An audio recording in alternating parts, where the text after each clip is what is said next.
Viral pernyataan Bupati Kabupaten Kepulauan Meranti, Muhammad Adil yang menyebutkan pegawai Kementerian Keuangan berisikan iblis atau setan.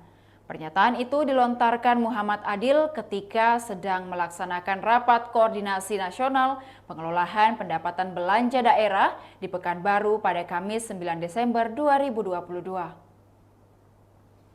Muhammad Adil menganggap bahwa pemerintah pusat mengambil minyak dari daerahnya, Kepulauan Meranti, hingga hanya mendapatkan keuntungan kecil dari eksplorasi sumber daya alamnya.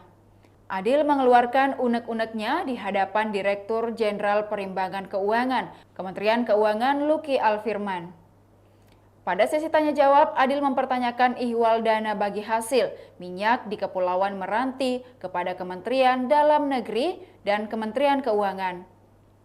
Menurut dia, Kepulauan Meranti memproduksi 8.000 barel minyak per hari, tetapi ia mengaku tidak pernah menerima rincian penerimaan daerah atas hasil sumber daya alamnya itu. Akhirnya, Meranti hanya mendapatkan keuntungan yang kecil dari eksplorasi sumber daya alamnya karena DBH migas yang diterima minim. Menurut Adil, wilayah yang dia pimpin adalah daerah miskin yang seharusnya menjadi prioritas pemerintah pusat.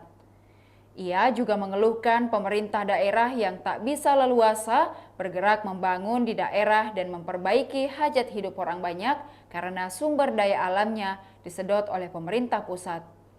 Karena itu, Adil meminta pemerintah pusat agar tak lagi mengambil minyak di Meranti. Menurutnya, mereka masih bisa makan daripada uang hasil minyak dihisap oleh pusat. Usai marah-marah, Adil langsung walk out keluar dari ruang rapat tersebut.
Demikian Tribun Hot News hari ini, saksikan berita lainnya hanya di kanal YouTube dan Facebook Tribun Timur.